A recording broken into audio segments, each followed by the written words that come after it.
everyone, this is Chitranshi Dubey, faculty of Access Colleges, and here I am dealing with Constitution of India. So Constitution of India आपका module 1 में जो भी topics हैं that is I am covering with, and we already covered so many part of the your module 1 syllabus, like historical features of our Indian constitution, how it enforced in our country and so on. अभी यहाँ पर हम जो cover कर रहे हैं that's are basically third part, जिसमें हम प्रेम्बल के बारे में पढ़ने वाले हैं. What is your preamble and what is the significance of the preamble, if preamble is a part of our Indian constitution or not. So all these things we are discussed in only this video.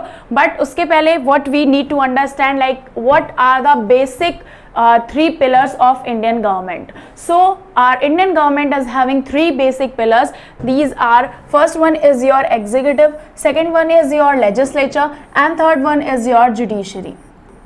Fine. तो हमारे पास 3 basic pillars हैं, executive, legislature and judiciary.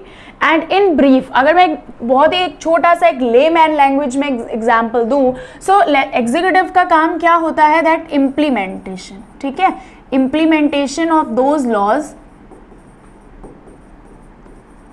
ठीक है, implementation of laws, law को implement करना. But ये law बनाए किसके द्वारा गए, सो इसका काम क्या है, making laws. So making laws is the basic work or feature of the legislature, and implementing of these laws is the work of these executive part of the government. And next, what the work of judiciary. So judiciary का जो काम होता है that is your make a check and balances upon on these 2 pillars. Like executive जो है उसने सही से अपना काम, यानी कि जो लॉज हैं वो सही से इम्प्लीमेंट किए हैं या नहीं प्रॉपरली.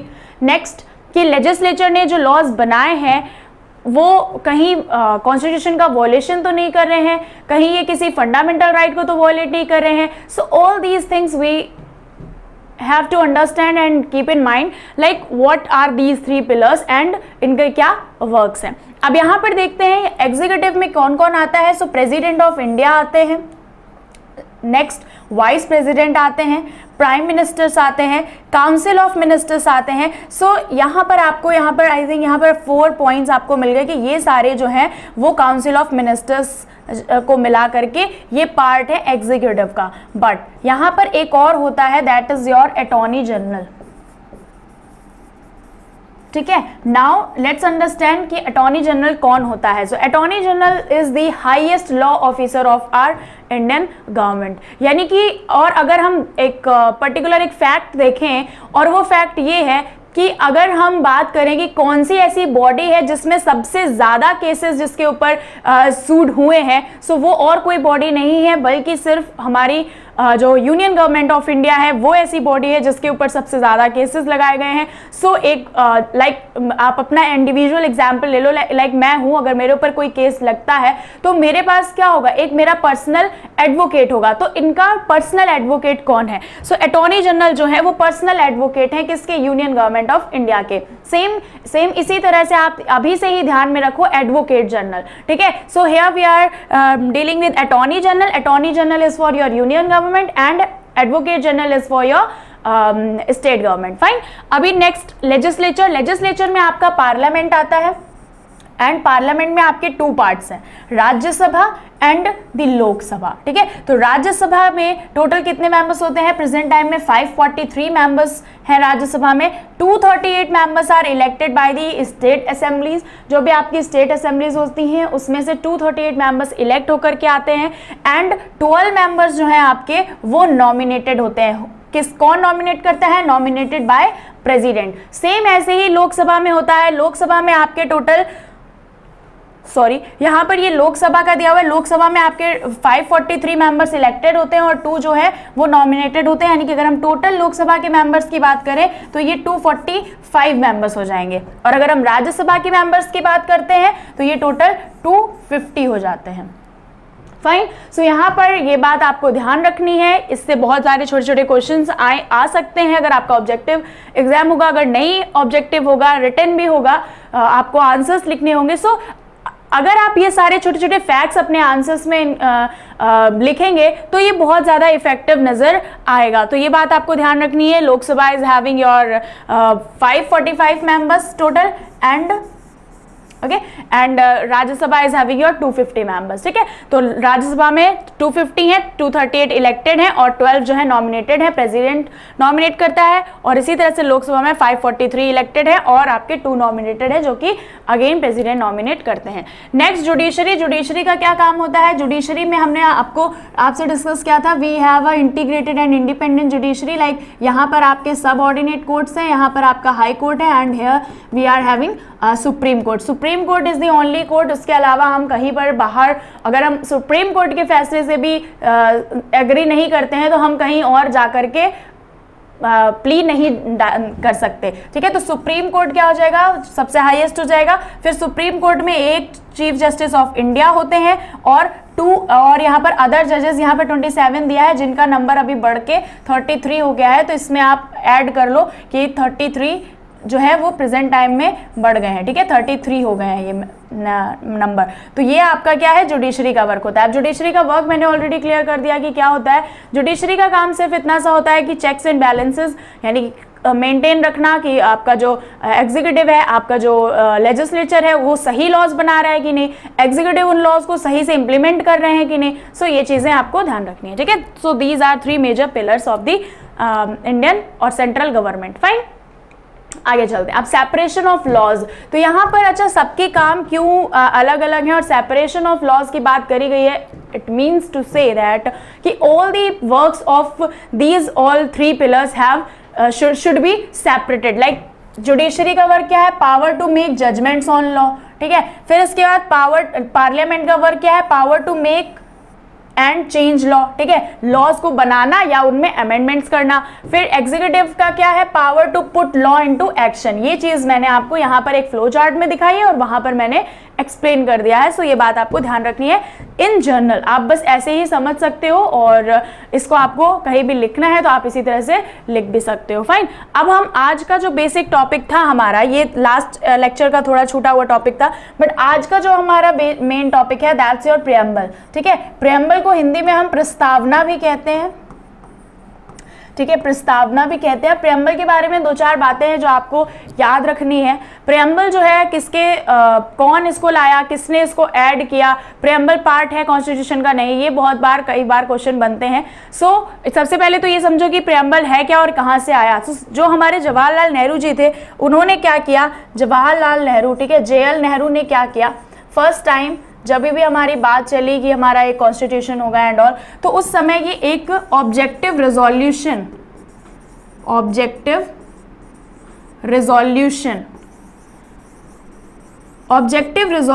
करके लेकर के आए थे और इस ऑब्जेक्टिव रिजोल्यूशन में कुछ चेंजेस किए गए और उसके बाद यही ऑब्जेक्टिव रिजोल्यूशन बाद में जाकर के क्या बन गया? प्रियम्बल बन गया और हमारे कॉन्स्टिट्यूशन में जोड़ दिया गया।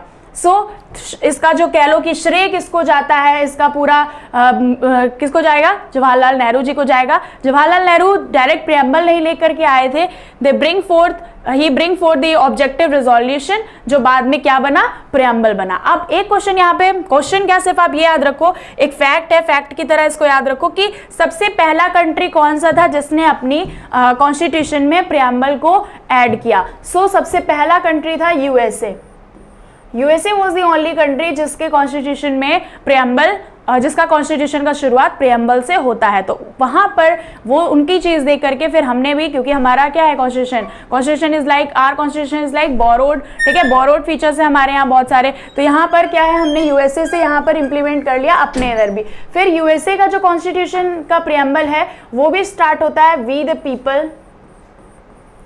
ठीक है, और इंडिया का जो कॉन्स्टिट्यूशन है वो भी वी द पीपल से स्टार्ट होता है। तो सपोज अगर आपका प्रियम्बल से रिलेटेड कोई क्वेश्चन आ जाता है, सो आप ये छोटे छोटे फैक्ट्स हैं जो आप लिख सकते हो, that we the preamble is having with us is most kind of similar to the preamble of USA, और हमारा जो प्रियम्बल है वो जवाहरलाल नेहरू जी लेकर के आए थे। It was not preamble at that time, it was objective resolution, but after some changes in that it became preamble and incorporated in our constitution. Fine. तो ये छोटे छोटे से फैक्ट्स थे जिसको आपको याद रखना है. आगे चलते हैं. अब preamble जो है इसकी क्या गाइड, preamble को ऐसे समझो कि जब आप कोई बुक परचेज करते हो तो बुक में स्टार्टिंग में क्या लिखा होता है, प्रीफेस दिया होता है ना, प्रीफेस दिया होता है. और उसका क्या मतलब होता है, सिंपल सा, कि आप इस बुक के बारे में आपको इन शॉर्ट, मतलब अगर आप वो 400 पेजेस का बुक नहीं पढ़ोगे तो आप अगर वो प्रीफेस पढ़ लेते हो then you get an idea कि क्या चीज़ है इस बुक में, या फिर ये बुक किसके बारे में है, क्या है. ठीक है, तो ये हमें पता चल जाता है. So this is all about that only, कि जो प्रेम्बल है वो हमें ये बताता है कि जो हमारा कॉन्स्टिट्यूशन है वो किस टाइप का है. ठीक है, तो यहाँ पर वही सारे चीज़ें दी हुई हैं. यहाँ पर जो पॉइंट मैंने डिस्कस किया वो भी दिया हुआ है. The objective resolution proposed by the Pandit Jawaharlal Nehru, passed by the constituent assembly, ultimately became the preamble of the Constitution of India. So ये पॉइंट आप इसी तरह से आप अपने आंसर्स में लिख सकते हो. It explains the purpose of the objective. अब ये क्या करता है, एक्सप्लेन करता है क्या, पर्पस और objective with which the constitution has been written, कि ये कॉन्स्टिट्यूशन क्यों लिखा गया है, क्या गाइडलाइंस हैं इसकी, ये सारी चीजें बताता है. Embodies the essence of the entire constitution, और इस प्रेम्बल में हमें पूरा एसेंस देखने को मिल जाता है हमारे कॉन्स्टिट्यूशन का.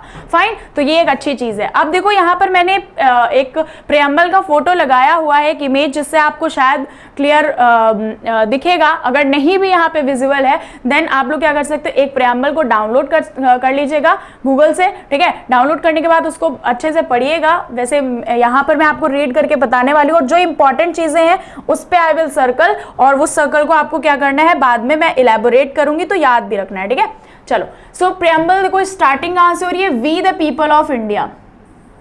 ठीक है, और वहां का जो आपका यूएसए का है उसकी भी शुरुआत होती है वी द पीपल से.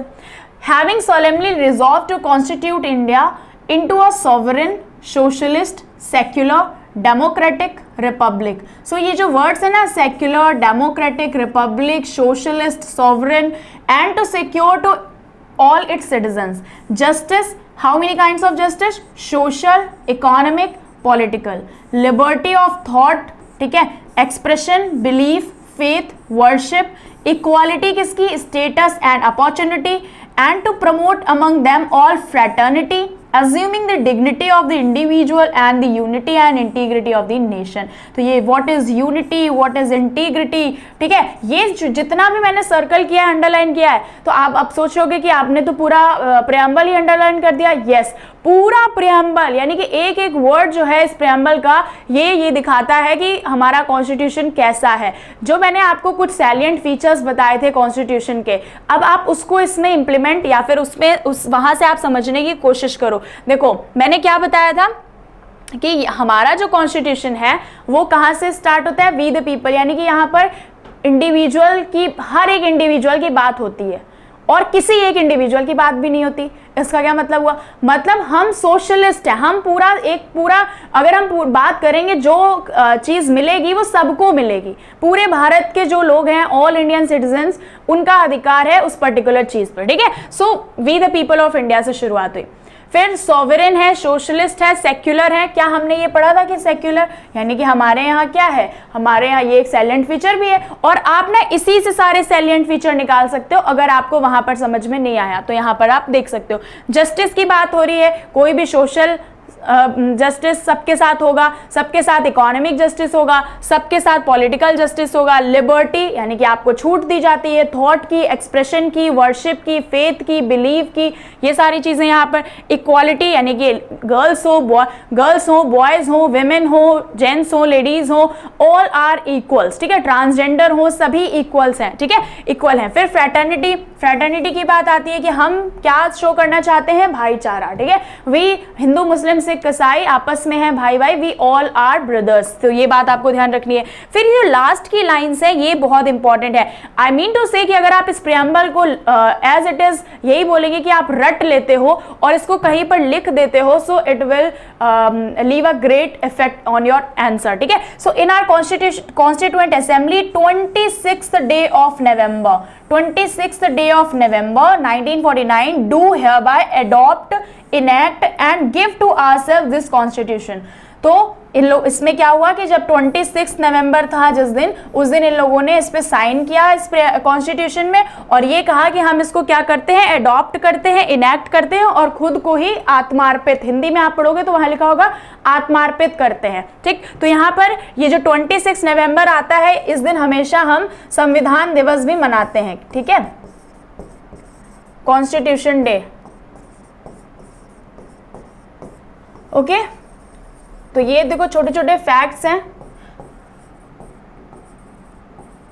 और आपका आंसर जितना ही फैक्ट्स प्रूव होगा उतना ही ज्यादा इफेक्टिव होगा। फाइन, चलो आगे चलते हैं। Okay, so now let's understand what are the basic objectives of this particular preamble. So यहाँ पर सबसे पहले आपका दिया हुआ है description of Indian state as sovereign, socialist, secular and democratic republic. तो ये बात आपको बिल्कुल इसी तरह से याद रखनी है कि ये इसने जो है इंडियन स्टेट का जो डिस्क्रिप्शन दिया है वो किस तरह से दिया है कि जो इंडियन स्टेट है वो क्या है, सबसे पहले सॉवरेन है, सोशलिस्ट है, सेक्युलर है एंड डेमोक्रेटिक और रिपब्लिक है। ठीक है, सो इन सभी के यानी कि सॉवरेन का अलग मतलब है, सोशलिस्ट का अलग मतलब है, सेक्युलर का अलग मतलब है, डेमोक्रेटिक का अलग मतलब है, रिपब्लिक का एक अलग ही मीनिंग है। सो अगर आपसे कभी पूछा जाए कि आपकी कंट्री इंडिया जो है वो किस तरह की है, सो आप ये सारी चीजें बता सकते हो इंडिया के डिस्क्रिप्शन में कि India is a sovereign, socialist, secular, democratic and republic country. Fine, फिर provision to all the citizens of India. अब यहाँ पर सभी सिटीजन्स यानी कि भारत में जितने भी सिटीजन्स हैं उन सभी सिटीजन्स के लिए ये प्रोविजन किए गए हैं। ठीक है, अभी सॉवरेन का मीनिंग क्या है, सोशलिस्ट का मीनिंग, सेक्युलर का, डेमोक्रेटिक, रिपब्लिक का, इन सब का मीनिंग हम आगे देखेंगे, so don't worry about that. ठीक है, सो जस्टिस का मीनिंग हो गया आपका social, economic and political justice. यहाँ पर ये प्रोविजन सभी सिटीजन्स के लिए किए गए हैं। देखो, प्रोविजन टू ऑल सिटीजन्स, अब यहाँ पर सिटीजन लिखा हुआ है तो ये भी याद रखना कि जिनके पास इंडिया की सिटीजनशिप है ये उनके लिए प्रोविजंस हैं। ठीक है, यानी कि फॉरेनर्स के लिए, जो एलियंस हैं उनके लिए ये प्रोविजंस नहीं है। So social justice, economic justice, political justice. Social justice mean समाज में सभी को बराबर का दर्जा, यानी कि कोई हम इस तरह की बात नहीं करेंगे कि आप एससी से बिलोंग करते हैं, आप एसटी से बिलोंग करते हैं, इस तरह का कुछ भी, या फिर आप गर्ल हैं, आप बॉय हैं, आप विमेन हैं, आप मेल हैं, आप फीमेल हैं, तो आपके साथ आप फीमेल हैं तो आप ये नहीं कर सकती, आपका ये करने का अधिकार नहीं है। लाइक पहले जो हुआ करता था, पहले तो बहुत ही ज़्यादा विमेंस की कंडीशन बहुत ज़्यादा ख़राब थी। लाइक अगर हम अगर आपने पढ़ा हो हिस्ट्री में थोड़ा बहुत, तो आप वैदिक पीरियड को देखें तो उस समय क्या था कि विमेंस को बहुत ज़्यादा इस तरह के राइट्स नहीं थे कि वो गायत्री मंत्र भी जपना उनके लिए मना था, तो ये सब चीज़ें थी। लेकिन प्रेजेंट टाइम में ऐसा कुछ नहीं है, तो ये आपका सोशल जस्टिस हो गया। फिर इकोनॉमिक जस्टिस की बात करें, so if you are female, What if you are a male? अगर आप मेल है तो क्या हुआ, अगर आप फीमेल है तो क्या हुआ। इफ यू आर ट्रांसजेंडर, अगर आप ट्रांसजेंडर भी हैं और आप किसी कंपनी में वर्क कर रहे हैं, सो आपको आपकी पोस्ट के अकॉर्डिंग आपको पैसा दिया जाएगा, आपको आपकी पोस्ट के अकॉर्डिंग आपके अलाउंसेस होंगे, सैलरीज होगी और इमोल्यूमेंट्स होंगे, नथिंग एल्स। ठीक है, कि आप फीमेल हैं तो आपको इस पोस्ट के लिए कम, आप इस पोस्ट के लिए एलिजिबल नहीं है, ये सारी चीजें। ठीक है, फिर इसके बाद political justice. Political justice it means कि अगर हम कुछ भी किसी भी कैटेगरी में आते हैं, बट हम सबको राइट है वोट डालने का, हम सबको राइट है इलेक्शंस में लड़ने का, तो ये सारी चीज़ें हैं जो आप यहाँ से समझ सकते हो। सो इतने तरह का जस्टिस हमारे यहाँ कहा गया है। नेक्स्ट लिबर्टी की बात की गई है, तो लिबर्टी में मतलब आपको थोड़ा सा लीनियंट बनाया गया है, किसके लिए, कैसे, तो लीनियंट इन द सेंस की थॉट, ठीक है, जो आप सोचते हो तो वो आप कुछ भी सोच सकते हो, इट्स अप टू यू। ठीक है, इट्स अप टू यू कि आप कुछ भी सोच सकते हो। ठीक है, एक्सप्रेशन, आप कुछ एक्सप्रेस करना चाहते हो, लाइक अगर आप न्यूज़पेपर देखो, आप रेडियो देखो, आप टेलीविजन देखो, उसमें क्या हो रहा है, they are expressing their views, they are putting on their thoughts. ठीक है, तो वो लोग अपने क्या कर रहे हैं, वो अपने थॉट्स पुट कर रहे हैं, वो अपने एक्सप्रेशंस दे रहे हैं। आप न्यूज़पेपर में कभी कोई कार्टून टाइप का देखते हो, लाइक मोदी जी का कार्टून बना दिया, योगी जी का कार्टून बना दिया और इस तरह से, सो ये एक्सप्रेशंस हो गए। देन बिलीफ, ठीक है, बिलीफ यानी कि आप अगर हिंदू हो तो आप मंदिर जाइए, आप मुसलमान हैं आप मस्जिद जाइए, आप क्रिश्चियन हैं आप चर्च जाइए, जिसमें भी आप विश्वास रखते हैं आप उसको फॉलो करिए। नेक्स्ट फेथ, ठीक है, फेथ भी सेम चीज हो गई, बिलीफ, फेथ और वर्शिप। और आप जिसको भी मानना चाहते हैं, लाइक अभी आपने देखा होगा कि कुछ टाइम पहले या प्रेजेंट टाइम में भी कि सब काफी लोग क्या कर रहे हैं, अपना धर्म परिवर्तन, यानी कि वो भले ही बिलोंग करते हैं हिंदू से, लेकिन फिर उन्होंने क्रिश्चियनिटी को फॉलो करना शुरू कर दिया। सो ये क्या है, ये उनका वर्शिप है, फेथ है। अगर वो अभी इसमें नहीं मानना चाह रहे, इस पे नहीं रहना चाह रहे, तो कल को वो क्रिश्चियन अगर बन गए तो उनकी भी प्रॉपर उतनी ही वैल्यू है। वो भी ऐसा नहीं है कि वो अगर हिंदू से क्रिश्चियन बन गए तो उनकी सिटीजनशिप चली गई, तो ऐसा कुछ भी नहीं है यहाँ पर। तो इतनी लिबर्टी दी गई है। फिर इक्वालिटी की बात करी गई है, सेम हम जस्टिस में जैसे जस्टिस नहीं होगा तो इक्वालिटी नहीं होगी, इक्वालिटी नहीं होगा तो जस्टिस नहीं होगा, ऐसा करके ये सारे जो है वो इंटरडिपेंडेंट हो सकते हैं। Of status and opportunity, status और अपॉर्चुनिटी की आपको इक्वालिटी दी जाती है, ठीक है, यानी कि आप जो भी फॉर्म गवर्नमेंट फॉर्म आया वो सभी के लिए होता है, ऐसा नहीं होता कि हाँ, लेकिन हाँ कुछ क्राइटेरियाज होते हैं जो उनको फॉलो करना होता है। तो ये आपका इक्वालिटी का हो गया। और फिर है फ्रैटर्निटी। फ्रैटर्निटी में आप देख सकते हो कि लाइक भाईचारा, ठीक है, जिसमें आप ये समझो कि अगर ऐसा करके कोई भी ऐसे 6 ग्राउंड्स होते हैं, जो मैं आपको फंडामेंटल राइट्स पढ़ाऊंगी तो वो 6 ग्राउंड्स होते हैं जिसपे आप कभी भी किसी के साथ इस तरह का डिस्क्रिमिनेशन नहीं कर सकते हैं। और जब डिस्क्रिमिनेशन नहीं होगा तो फ्रैटर्निटी अपने आप ही आ जाएगी। So assuming the dignity of the individual. और अगर आप किसी भी कहीं पर भी फ्रैटर्निटी की फीलिंग लाना चाहते हैं तो आप हर एक इंडिविजुअल का डिग्निटी को मेंशन कर दीजिए। मतलब हर एक व्यक्ति की अपनी एक खासियत होती है, और अगर वो उसमें पता है, उस व्यक्ति को या उस जगह पर उस प्लेस पे पता है, तो अपने आप ही सब क्या मिल करके चलेंगे और फ्रैटर्निटी और यूनिटी वहां पर नजर आएगी। And unity and integrity of the nation. तो यूनिटी एंड इंटीग्रिटी, ये 2 टर्म्स हैं जो देखने में ये लगता है कि यूनिटी मीन्स हाँ ठीक है, इंटीग्रिटी भी सेम ही है। हम कई बार कुछ लोग इसको इंटरचेंजेबली यूज भी कर देते हैं, बट ऐसा नहीं है, दे आर 2 डिफरेंट टर्म्स। और हम यहाँ पर आज समझेंगे कि यूनिटी क्या होता है और इंटीग्रिटी क्या होता है। सो सबसे पहले हम यूनिटी को देख लेते हैं। यूनिटी जो है, unity could be between 2 people, ठीक है, 2 लोगों के बीच में यूनिटी हो सकती है। जो भी जितने भी भारत के लोग हैं, ऑल द सिटीजन्स जितने भी हैं, उनके बीच में यूनिटी हो सकती है। मीन्स फ्रैटर्निटी है उनके बीच में, वो लड़ेंगे नहीं, झगड़ेंगे नहीं और मिल बांट कर खाएंगे। This is unity. But what is integrity? Integrity जो होता है, इंटीग्रिटी का सिंपल सा मतलब ये होता है कि अगर हम इसका शुद्ध हिंदी देखें तो इसका मतलब हो जाता है अखंडता, ठीक है। तो हमारा ये जो इंटीग्रिटी होगा वो लैंड पर होगा, और जो ये यूनिटी होगा वो पीपल में होगा, ठीक है। तो लोगों के बीच में यूनिटी होनी चाहिए और हमारी लैंड में क्या होनी चाहिए? इंटीग्रिटी होनी चाहिए। इट मींस कि जम्मू कश्मीर जो है वो इंडिया का पार्ट था, इंडिया का पार्ट है और इंडिया का पार्ट रहेगा। क्या अरुणाचल प्रदेश या फिर ईस्टर्न इंडिया है या साउथ में अगर आप देखें, जो आपका तमिलनाडु है या फिर तेलंगाना है, वो कभी उससे हट करके कहीं और जा सकता है? नहीं जा सकता है, बट हम क्या है, ये हमारा प्रियम्बल कहता है, ये हमारा कॉन्स्टिट्यूशन कहता है कि हमें unity, integrity, dignity of individuals, ये सबको बचा करके रखना है।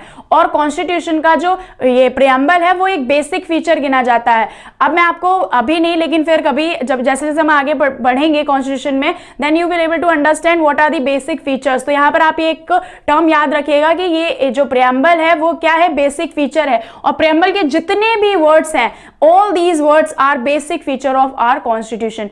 बेसिक फीचर्स में हम कभी भी चेंजेस नहीं कर सकते, उनको हम कभी भी अमेंड नहीं कर सकते। तो जब हम उनको अमेंड नहीं कर सकते हैं, then how it could be happen like कि हमने अपना जम्मू कश्मीर किसी और को दे दिया, ठीक है। जम्मू कश्मीर जो है वो हमारा था और हमारा ही रहेगा, ये हम नहीं कहते, हमारा कॉन्स्टिट्यूशन कहता है, बिकॉज यहां पर इंटीग्रिटी ऑलरेडी टर्म है। फिर इसके बाद हम प्रियम्बल एक पार्ट है कॉन्स्टिट्यूशन का कि नहीं है, इसमें बहुत बार बहुत सारी डिबेट हुई। तो उसके बाद क्या हुआ कि सबसे पहले बेरूबेरी केस आया 1965 में। तो उसमें जो है, इस केस में सुप्रीम कोर्ट ने अपना डिसीजन लिया कि प्रियम्बल जो है वो कॉन्स्टिट्यूशन का पार्ट नहीं है। लेकिन फिर उसी के बाद एक और लैंडमार्क केस हुआ, that was your Kesavananda Bharati case versus state of Kerala in 1973। और उसमें जो है ये एक लैंडमार्क जजमेंट आया, और इसमें इसके जरिए ही जो मैं अभी आपसे बेसिक फीचर की बात कर रही थी, ये पर्टिकुलर एक केस ऐसा था, केशवानंद भारती केस, जिसके जरिए कोर्ट्स को भी पता चला, और इवन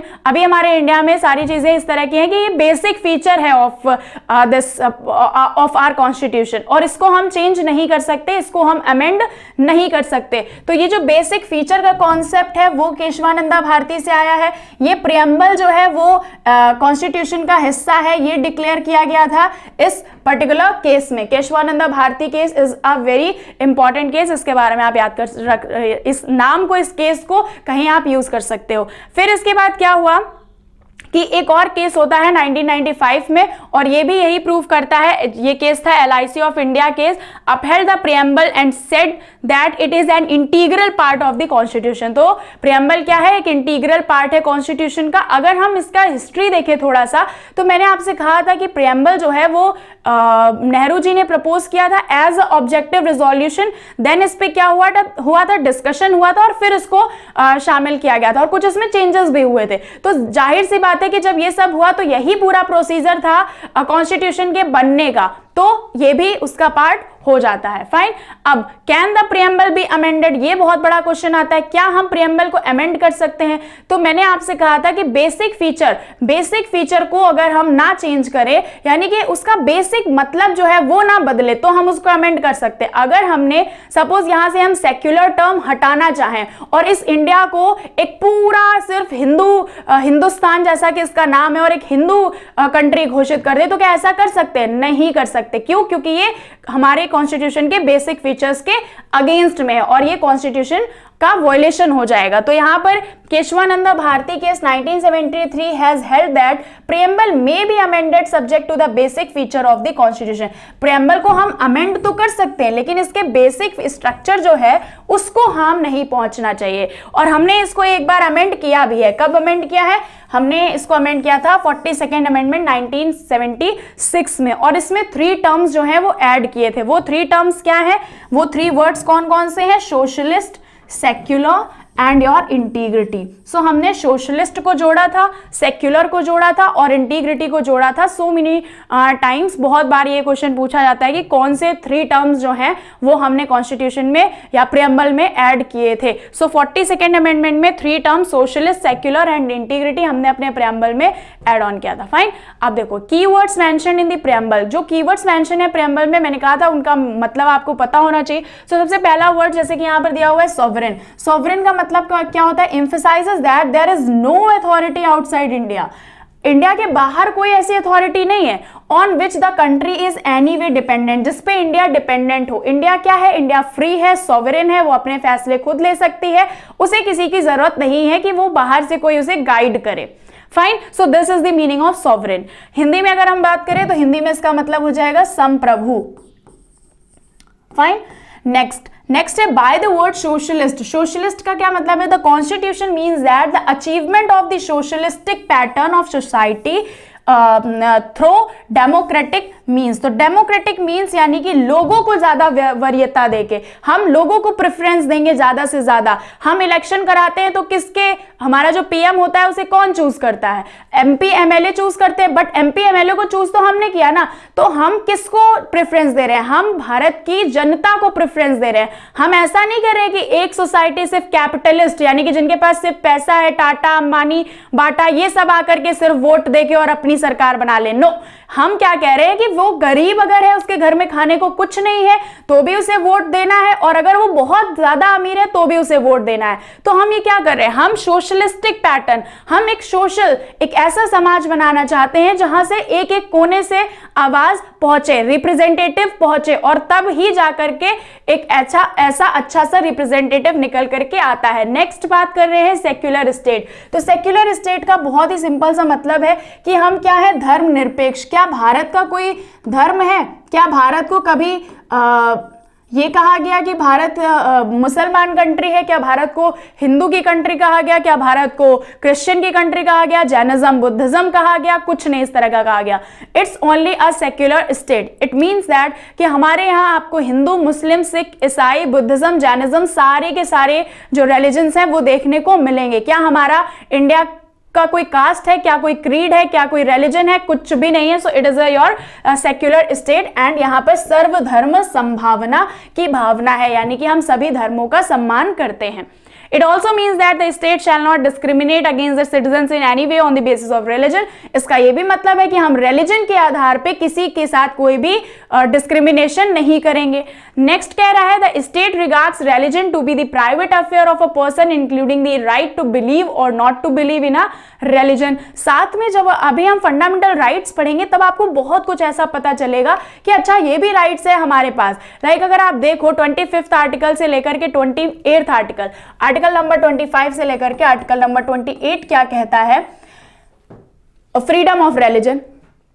आप किसी भी रिलीजन को मानते हैं, आप बिल्कुल मानिए, आप उसको प्रोफेस करिए, प्रोपगेट करिए और अपने उस पे फेथ रखिए, बिलीव रखिए। तो यहां पर ये सारी चीजें भी दी गई हैं। आर्टिकल 25 से 8 तक पढ़ेंगे तो हम ज्यादा डिटेल में अच्छे से समझ पाएंगे। द टर्म डेमोक्रेटिक, डेमोक्रेटिक का मतलब है that the rulers elected by the people only. जो यहाँ का रूलर होगा वो किससे होगा? वो इलेक्टेड होगा पहली बात। और कौन इलेक्ट करेगा उनको? पीपल, हमारे और आपके जैसे लोग इलेक्ट करेंगे। Have the authority to run the government, और ये जो रूलर होगा उसी को अधिकार होगा, जो हमारे द्वारा इलेक्ट होगा उसी को अधिकार होगा गवर्नमेंट को इलेक्ट करने का, चलाने का, रन करने का। India follows a system of representative democracy. तो हमारे यहाँ क्या है? कौन सी डेमोक्रेसी है? हमारे इंडिया में रिप्रेजेंटेटिव डेमोक्रेसी है। यानी कि अब आप देखो, एक वार्ड से एक पार्षद निकल करके आता है, उस वार्ड में सपोज 90,000 पीपल्स हैं, तो उन 90,000 पीपल का वो रिप्रेजेंटेटिव है ना, एक पार्षद। फिर अगर कोई एक एमएलए बनता है तो वो एमएलए क्या है? उस पूरी जो भी आपका उसका पूरा विधानसभा है, उस पूरे के विधानसभा का वो आवाज है एक एमएलए, ठीक है? या फिर वो पूरा जो एरिया है उसकी आवाज, उन सभी लोगों की, उन वहां पर जितने भी लोग हैं उनकी आवाज। तो ये क्या? एक हमारा रिप्रेजेंटेटिव है। तो हमारे यहाँ रिप्रेजेंटेटिव डेमोक्रेसी है। Like MPs, MLAs are elected directly by the people. और फिर यही एमपी, यही एमएलए जो हमारी आवाज है, वो आगे बन करके जाकर के हमारे किसको चूज करते हैं? प्रेसिडेंट को, पीएम को, ठीक है? तो ये हो गया। उसके बाद हम आगे चलते हैं। हाँ, डेमोक्रेटिक की एक मुझे याद आ रही है कि डेफिनेशन भी दी है अब्राहम लिंकन सर ने, और कुछ इस तरह की डेफिनेशन है कि the government by the people for the people, इस तरह की कुछ डेफिनेशन है, तो उसको आप देखिएगा और वहां से आप ज्यादा समझ पाएंगे, ठीक है? Next, efforts are being made to take democracy to the grassroots through panchayats and municipalities, 73rd and 74th Constitutional Amendment Act 1992। और इसी डेमोक्रेसी को ज्यादा कि बहुत ज्यादा सक्सेसफुल बनाने के लिए हमने क्या किया? हमने 3 टियर सिस्टम लिया। 3 टियर सिस्टम इज लाइक, मैंने आपसे कहा था उस दिन लास्ट लेक्चर में भी समझाया था, ये आपका यूनियन गवर्नमेंट है। इस यूनियन गवर्नमेंट ने कंट्रोल कर रखा है बहुत सारे स्टेट को, ठीक है? लाइक ये state 1, state 2, state 3 and state 4 and so on, ठीक है? ऐसे करके। अब ये जो स्टेट्स हैं, हर एक स्टेट में कुछ विलेज एरिया होता है और कुछ आपका अर्बन एरिया होता है। तो जो विलेज एरिया है वहां पर हमने पहले ऐसा नहीं था। हाँ, हालांकि जो आपके गांधी जी थे उन्होंने काफी फोकस किया था कि आप पंचायत लेकर के आइए, म्युनिसिपैलिटीज लेकर के आइए, ताकि ये जो बिल्कुल लोअर लेवल पर है ये लोग भी अपना खुद का एक क्या कर सके, सरकार को अच्छे से रिप्रेजेंट कर सके खुद को, ठीक है? और अपने इस तरह के कुछ भी डिमांड्स वगैरह होती है तो उनको प्रॉपर उसकी मांग कर सके। तो पंचायत हो गया, म्युनिसिपैलिटीज हो गई, ये 3rd ईयर, यानी ये 1st, 2nd and this is your 3rd। तो ये हमने 73rd अमेंडमेंट, 74th अमेंडमेंट में, 73rd अमेंडमेंट में पंचायत को जोड़ा under schedule 11 and 74th amendment में हमने शेड्यूल 12 को जोड़ा अंडर योर कॉन्स्टिट्यूशन, ठीक है? फिर इसके बाद how are the preamble and DPSP. अब हम बात कर रहे हैं प्रियम्बल और डीपीएसपी की। तो क्या कह रहा है यहाँ पर?